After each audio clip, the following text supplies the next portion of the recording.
السلام علیکم خواتین و حضرات، آپ سے بات ہوئی تھی کہ اللہ کی رحمت سے مایوس کون ہوتا ہے، اور ہمیں پتہ چلا کہ اللہ کی رحمت سے مایوس تو وہی ہوتے ہیں جو یا تو کافر ہیں یا پھر جو ازوالون ہیں۔ اور انسان اس وقت نا امید ہوتا ہے کہ جب اچانک اسے اس کے کمفرٹ زون سے نکالا جاتا ہے، یا اس کو اپنے ہی ہاتھوں کی کوئی کمائی کی وجہ سے کوئی برائی پہنچتی ہے تو وہ ایک دم سے مایوس ہو جاتا ہے، ناشکرا پن کرنے لگتا ہے۔ یہ ہم نے دیکھا تھا۔ تو میرا دل چاہا کہ کیوں نہ آج آپ سے امید کے حوالے سے بات کی جائے، اللہ کی رحمت کے حوالے سے بات کی جائے، کیونکہ زندگی گزارنے کے لیے یہ بہت ضروری ہے۔ ابھی کچھ دیر پہلے ہی سورہ الانعام کی آیت 12 میں دیکھ رہی تھی، جس میں کیا خوبصورت تسلی ہے ہم گناہ گاروں کے لیے کہ اللہ فرماتا ہے کہ رحمت کرنا اپنے اوپر میں نے لازم کر لیا ہے۔ اس آیت کا یہ مفہوم ہے۔ اور سورہ الزمر کی آیت 53 تو آپ میں سے بہت سے لوگوں کو ازبر ہوگی، کیونکہ بڑا حوصلہ ہے اس میں ہمارے لیے، کہ جس میں اللہ فرماتا ہے میری جانب سے کہہ دو کہ اے میرے بندو، جنہوں نے اپنی جانوں پر زیادتی کی ہے، تم اللہ کی رحمت سے نا امید نہ ہو جاؤ، بالیقین اللہ تعالیٰ سارے گناہوں کو بخش دیتا ہے، واقعی وہ بڑی بخشش، بڑی رحمت والا ہے۔ تو یہ آیت جب میں دیکھ رہی تھی تو میں سوچ رہی تھی کہ بعض اوقات انسان سے کوئی اتنا بڑا گناہ ہو جاتا ہے کہ اسے لگتا ہے یہ گناہ اتنا بڑا ہے کہ شاید اب تو مجھے معاف نہیں کیا جائے گا، لیکن آپ دیکھیں کہ اس میں بھی اللہ نے ہمیں بتایا، فرمایا کہ اللہ سارے گناہوں کو بخش دیتا ہے۔ تو کس چیز کی نا امیدی، کس چیز کی پریشانی؟ ہم نے بہت سے ایسے واقعات سنے، پڑھے، جہاں سے ہمیں پتہ چلتا ہے کہ انسان اللہ کو پکارے تو صحیح، اسے رجوع تو کرے، وہ تو بہت جلدی معاف کر دیتا ہے، وہ تو انتظار میں رہتا ہے کہ بندہ میری طرف آئے تو صحیح۔ بندہ تو چل کے آتا ہے تو اللہ دوڑ کے اس کی طرف آتا ہے۔ وہ اتنا مہربان ہے، اتنا اپنا ہے۔ اپنے بہت سی ایسی روایات پڑھی ہوں گی حضرت موسیٰ علیہ السلام کے دور کے حوالے سے، کہ جس میں کوئی اتنا گناہ گار تھا کہ اسے بستی بدر کر دیا گیا گناہوں سے تنگ آ کے، اور جب اس کا آخری وقت آیا تو وہ جنگل میں اکیلا تھا، کہنے لگا کہ اللہ یہ جو میرا جانے کا وقت آ رہا ہے تو اس میں اپنے پیارے ساتھ ہوں تو وقت آسانی سے کٹ جاتا ہے، یہ جان کنی کا عالم اتنا کٹھن محسوس نہیں ہوتا، لیکن اللہ میرے پاس تو کوئی بھی میرا اپنا نہیں ہے، مجھے قبول یہ جو مجھے بستی بدر کیا گیا ہے، لیکن میں نے تیرے نیک بندوں سے سنا ہے کہ جس کا کوئی نہیں ہوتا اس کا تو ہوتا ہے، تو میں بہت گناہ گار ہوں، تو میرے گناہوں کو بخش دے، اور اگر میرے گناہ اتنے زیادہ ہیں کہ ان کی وجہ سے مجھے سزا دینا لازم ہی ٹھہرا، تو ایسا کر کہ جتنے بھی روئے زمین پہ گناہ گار ہیں ان سب کے حصے کی سزا بھی مجھے دے دے، ان سب کو تو معاف کر دے، پھر انہیں سزا مت دینا۔ تو اب آپ یہ دیکھیں کہ اللہ کو اس کی یہ ادا اتنی پسند آئی کہ جب اس کی ڈیتھ ہوتی ہے تو حضرت موسیٰ علیہ السلام سے اللہ کہتا ہے کہ جنگل میں ایک میرا دوست ہے، اس کی ڈیتھ ہو گئی ہے، تو اس کے کفن دفن کا انتظام کرو۔ اور حضرت موسیٰ علیہ السلام بستی والوں کے ساتھ جب وہاں جاتے ہیں تو دیکھتے ہیں یہ تو وہی ہے جس سے بستی بدر کر دیا گیا تھا۔ تو اللہ کتنا پیارا، کتنا مہربان ہے، ہم نے کبھی سوچا؟ ہم محسوس تو کریں، اور وہ کتنے پردے رکھتا ہے ہمارے۔ وہ شخص کہ جس کی وجہ سے حضرت موسیٰ علیہ السلام اور جب بستی والے ایک میدان میں جا کے بارش کی دعا مانگ رہے تھے اور دعا قبول نہیں ہو رہی تھی، اس ایک گناہ گار کی وجہ سے جو 40 سال سے گناہ کر رہا تھا، تو اللہ نے حضرت موسیٰ علیہ السلام سے کہا کہ جب تک وہ اس مجمع میں سے نہیں نکلے گا بارش نہیں ہوگی۔ حضرت موسیٰ علیہ السلام نے اناؤنس کر دیا، وہ شخص تو جانتا تھا کہ یہ میں ہی ہوں جس کے بارے میں بات ہو رہی ہے۔ اللہ کے حضور اس نے التجا کی، گڑ گڑایا، اللہ مجھے معاف کر دے، آئندہ نہیں کروں گا، توبہ، معافی، پردہ رکھ لے میرا، اس مجمع میں سے نکلوں گا تو سب کو پتہ چل جائے گا کہ یہ میں ہوں اتنا گناہ گار۔ اور پھر ہوتا یہ ہے کہ کوئی شخص مجمع میں سے نکلا بھی نہیں اور بارش شروع ہو گئی۔ حضرت موسیٰ علیہ السلام اللہ سے پوچھتے ہیں، اللہ کوئی بندہ گیا تو ہے نہیں اس مجمع میں سے، پھر بارش کیسے؟ اللہ نے کہا کہ بس اس نے توبہ کر لی، سچی معافی مانگ لی۔ حضرت موسیٰ نے کہا اچھا بتا تو صحیح اللہ وہ تھا کون؟ اللہ نے کہا جب تک وہ گناہ گار تھا تو میں نے اس کا پردہ رکھا، تو آج جب کہ اس نے معافی مانگ لی ہے تو میں کیسے اس کا راز فاش کر دوں؟ آپ یہ دیکھیں، ایک ماں جو ہوتی ہے وہ اپنی اولاد کی کبھی برائی نہیں کرتی دوسروں کے سامنے۔ ابھی کچھ سے پہلے ہم ایک گیدرنگ میں تھے تو جو خاتون خانہ تھیں وہ اپنی بیٹی کی بڑی تعریف کر رہی تھیں، اور بیٹی کہہ رہی تھی نہیں میں تو ایسی نہیں ہوں۔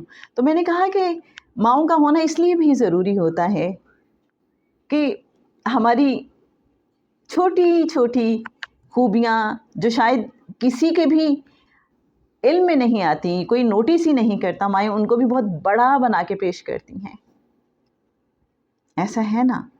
تو اللہ جو ہم سے سب سے زیادہ پیار کرتا ہے، جو ہمارا خالق اور مالک ہے، ذرا سوچ کے ہم اس سے رجوع کریں، اگر ہم اس سے کنیکٹڈ ہو جائیں، ہم اس سے بات تو کریں۔ ہم اس سے بات نہیں کرتے، مجھے لگتا ہے ہمیں اس سے جڑنا نہیں آتا، ہمیں اسے فیل نہیں کرنا آتا، ہمیں اس کے قرب کو محسوس کرنا نہیں آتا۔ ہم اسے محسوس تو کریں تو یہ زندگی بہت بدل جائے گی۔ یہ جو اس کی رحمت ہے یہ ہمیں ہر جگہ ہر پل محسوس ہونا شروع ہو جائے گی، اور مجھے لگتا ہے ہماری آنکھیں چمکنا شروع ہو جائیں گی، ہمارے چہروں پہ مسکراہٹ آ جائے گی، ہمارے چہروں پہ گلو آ جائے گا جب اس کے ساتھ کا احساس ہمارے ساتھ ساتھ ہوگا۔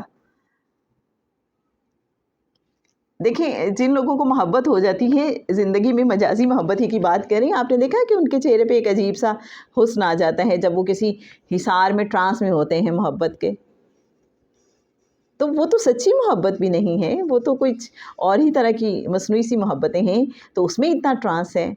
تو یہ جو سچی محبت بندے کو مل جائے، یہ احساس مل جائے،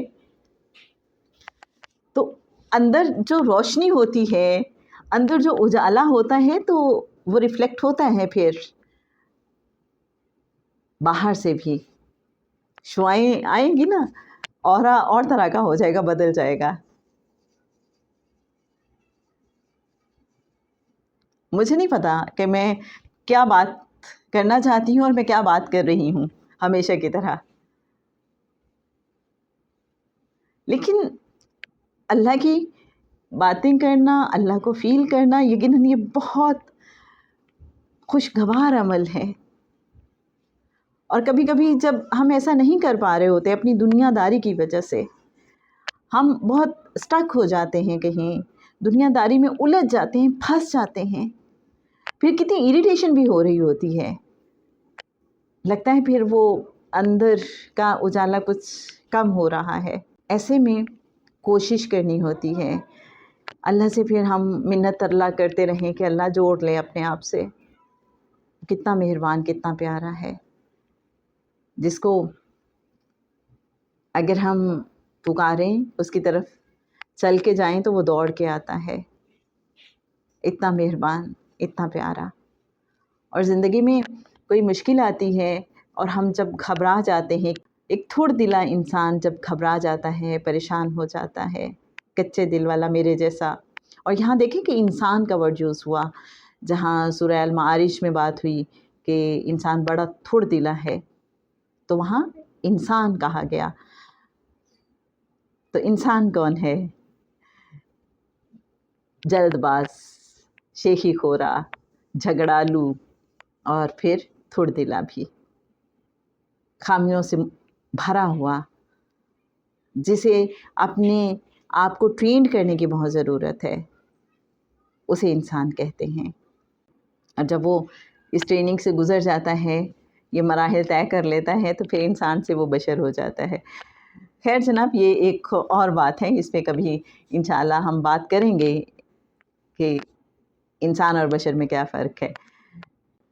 تو یہ جو تھوڑ دلا انسان ہے، کبھی مشکل آئے تو گھبرا جاتا ہے. ایسے میں میرے مرشد سید سرفراز احمد شاہ صاحب فرمایا کرتے ہیں کہ انسان کو یہ سوچنا چاہیے کہ زندگی میں پہلے بھی کتنی بار ایسے فیزز آئے، لیکن اللہ نے اس میں سے گزار دیا تھا، تو اب بھی گزار دے گا. پہلے بھی کتنی بار ایسا ہوا کہ مجھے لگتا تھا کہ حالات نہیں بدلیں گے، لیکن اللہ نے بدل دیے. پہلے بھی ایسے لگتا تھا کہ یہ مشکلات حل نہیں ہوں گی، لیکن اللہ نے حل کر دیں. اللہ نے غیب سے وسیلے بنا دیے، زندگی کو آسان کر دیا. تو اپنے آپ سے یہ کہنا بہت ضروری ہے جب بھی مشکل وقت آئے کہ بس یہ وقتی سا فیز ہے، یہ وقت بھی گزر جائے گا. یہ سب سے آسان طریقہ ہے اپنے آپ کو حوصلہ دینا. یہ وقت بھی گزر جائے گا، میرا اللہ میرے ساتھ ہے، میرا اللہ گزار دے گا اس وقت کو. اور ایسے میں زیادہ کنیکٹڈ ہو جانا ہے.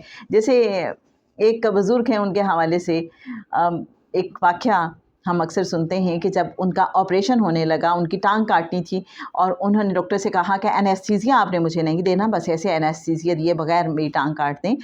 اور ان کی ٹانگ کٹ گئی اور انہیں پتہ بھی نہیں چلا، کیونکہ وہ ذکر الہی میں اتنا مشغول ہو گئے تھے. انہوں نے اپنے آپ کو کنیکٹ کر لیا تھا اللہ سے ٹوٹل. تو اللہ والے یہ بتاتے ہیں، جو باطنی فہم قرآن پاک کا دیتے ہیں، وہ سمجھاتے ہیں کہ جی ایک تو ہوتی ہے نا زمینی ہجرت کرنا، اگر کہیں پہ حالات تنگ آ جائیں تو پھر ہم زمینی ہجرت کر جائیں. اور ایک ہوتا ہے کہ جب آپ زمینی ہجرت نہیں کر سکتے، کسی جگہ کو چھوڑ کے نہیں جا سکتے، تو پھر ذہنی ہجرت کر لیں، کٹ آف ہو جائیں اس ماحول سے ذہنی طور پہ، اور اپنے آپ کو جوڑ لیں وہاں جہاں سے آپ کو سکون ملتا ہے. یہ بہت ضروری ہے ذہنی ہجرت. یہ ایک طریقہ ہے پر امید رہنے کا. اور پھر ایک اور طریقہ، آپ نے وہ واقعہ تو سنا ہوگا کہ جس میں ایک شخص کا جہاز کریش ہو گیا اور وہ بچ گیا اور کسی جنگل میں جا گرا. وہاں خیر وہ کافی دن انتظار کرتا رہا کہ شاید مجھے کوئی ڈھونڈتا ہوا پہنچ جائے، لیکن کوئی نہیں آیا. فائنلی اس نے کسی نہ کسی طریقے سے اپنی سروائیول کا وہاں انتظام کیا اور ایک جھونپڑی بنائی. وہاں اسے کوئی چشمہ بھی مل گیا، پانی بھی، اور پھر جنگلی پھل کھانا شروع ہو گیا.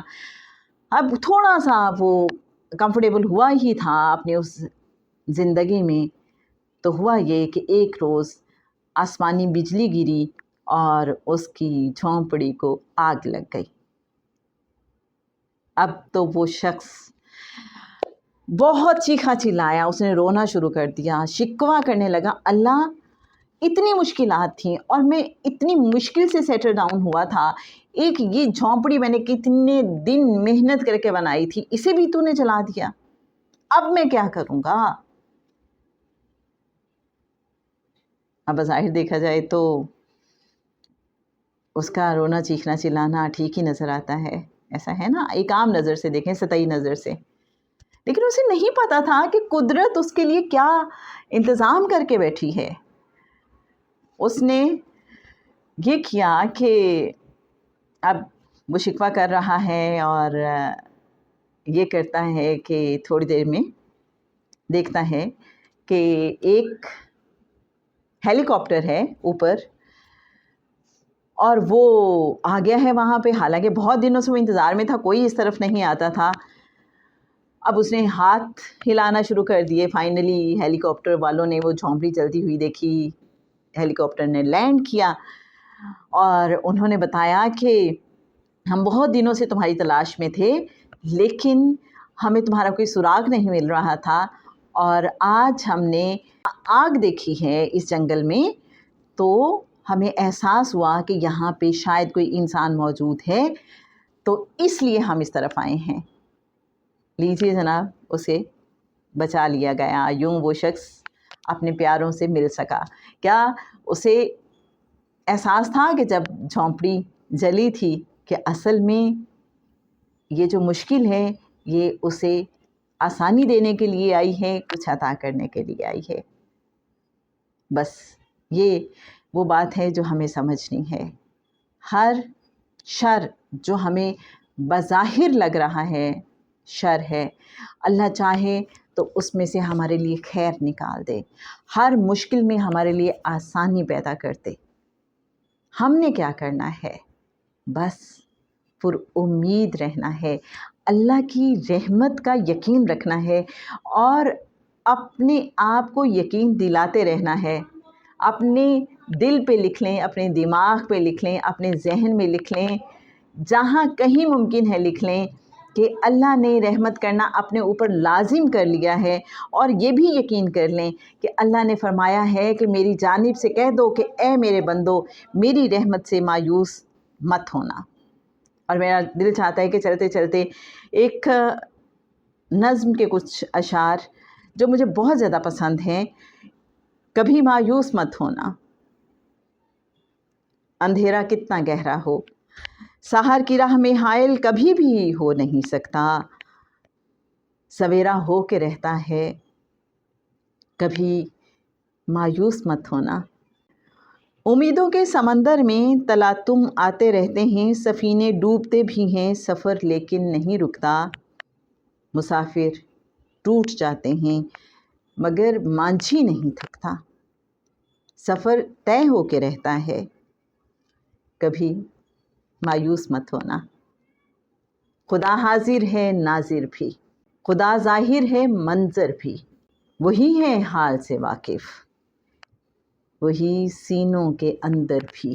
مصیبت کے اندھیروں میں کبھی تم مانگ کر دیکھو، تمہاری آنکھ کے آنسو یوں ہی ڈھلنے نہیں دے گا، تمہاری آس کی گاگر کبھی گرنے نہیں دے گا، ہوا کتنی مخالف ہو تمہیں جھکنے نہیں دے گا، کبھی مایوس مت ہونا۔